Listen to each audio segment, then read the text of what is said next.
Today I'm showing you the house method, and what you're going to do is you're going to come to the middle, you're going to move it right to about the middle, and as soon as you get it lit up, you will slowly walk back until it goes red. Once it goes red, you will just step forward and drop it. Now this method is so easy because it requires almost no fortifications to do with a good level Baird. My bleed is 5, my fortification repair is 5, but you don't need that. What you really need is about 3s. You're going to see what he does right here, and that's walk the barrier into the wall. Now, walking the barrier in... well, he did it a little bit off. What you're going to do is you're going to put it long ways, walk into the wall, then you can grab it from the other side. With this bleed, even my level 1 barriers are enough to kill Juvies. You want the position long ways, as close to the wall as possible. Doing it like this, no Juvies can jump around. Like I can just stand here and laugh at them. That's how ridiculous this is. You can actually do this method with only 2 barriers to start and go straight to weapon lockers. Put both these level 1 barriers at level 2 and then go straight to weapon lockers. Now, I know I showed you the spawn method, and I do love the spawn method. It actually, with a good team that is just going for like the high-end card farming, as long as you have like a good Baird and a good JD or another couple of good people that can take out the boom shots and the scions within a few seconds per scion, then you can easily do the spawn in 10 minutes less than this. You can do the spawn in a good solid 40 minutes. I'll take that. This is very hard to do in under 50 minutes, even if you have a JD just straight bombing. I've tried, I've been to JD, I've outscored the engineer on every single wave after I had a level 2 weapons locker in kills. And yeah, we still timed in about 50 minutes with barely skipping. So even if we skipped every wave, we would have came in probably around 40, just over 40. So it definitely was slower, and that's with straight bombing with a max 5 card JD too. Just straight spamming and killing everything before it could even jump over the wall right there. Now, if you have like a level 1 or a level 2 Baird, what you're going to want to do is you're going to want to spam active. As you'll see right here, you can watch the bleed numbers. With the active, it's 407, and without the active, I think it's 367 or something.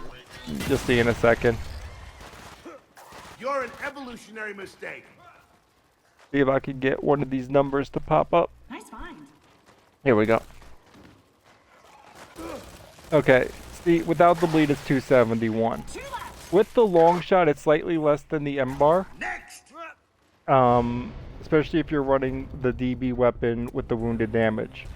Because otherwise, if you're not running that card, the long shot would have a higher bleed on the barrier.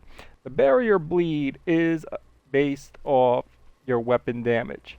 So when you have the M bar out, you'll do more damage than the long shot. As long as you have that card, you'll do more damage than the Marksa. When you have the active, you'll do more damage than you would if you didn't have an active.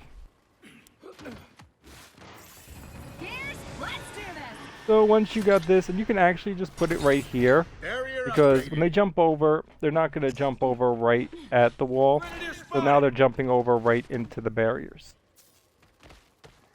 So kind of move it back right where that is, right past the white section, and they'll jump right into it.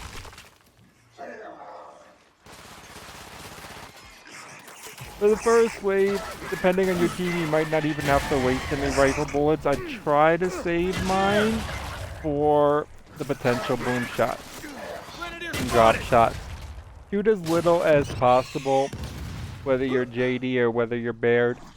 That way, on the first boss, which is going to be the most problem because you don't really have like a level 3 weapons locker up yet, you have the ammo for your first boss.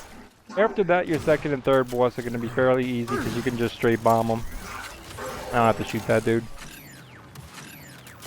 I could just active this right here and he'll go right down. Yep, definitely dead. Now I still do like the spawn method better because it's more fun, I think, overall for the entire team.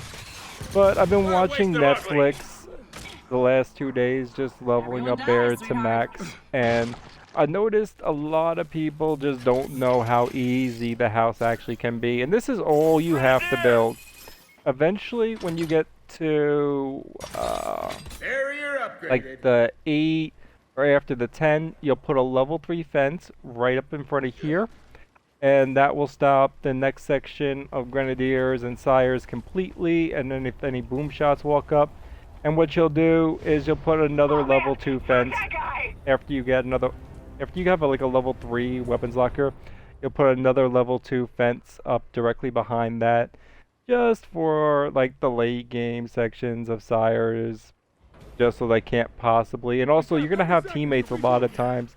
They're gonna want to fight right here at the barrier here, and it gives them more leeway to just jump back and be safe.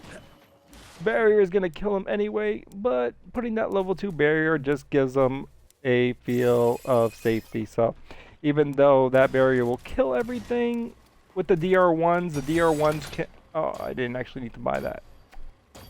I should have put a weapons locker. Just completely disregard that I just bought this barrier and buy a weapons locker.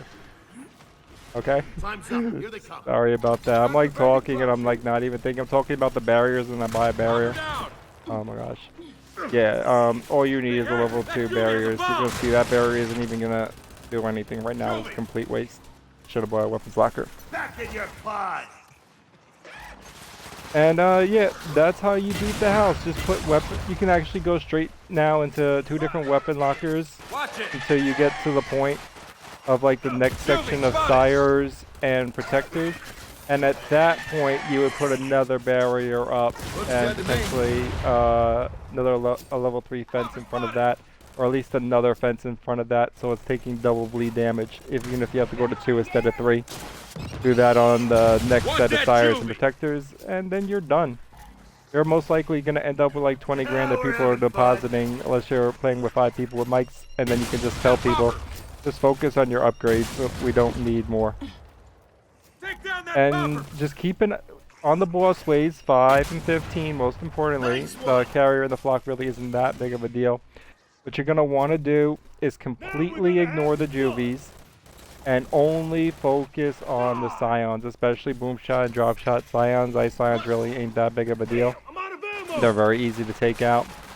But yes, if you get boom shot Scions, definitely all be focused on taking them out, and you'll have an easy game. I hope that helps.